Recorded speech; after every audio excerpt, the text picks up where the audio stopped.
Finally, for the first time na open up na po natin yung night bazaar natin na dry goods. Ito po yung mga kaibigan natin na sidewalk vendors. Sila po yung mga nagtitinda sa buong bayan ng Lucena. Ino-organize na po natin sila ngayon. Gusto po natin i-build up ang community natin wherein lahat po ay belong.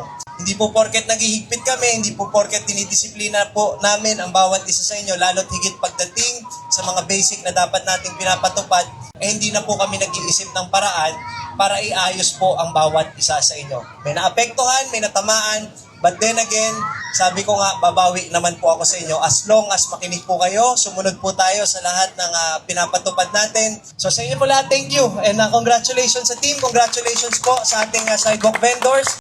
May pagkakataon na po kayo na makapaghanap buhay ng legal at maayos dito sa ating syudad. Maraming salamat po.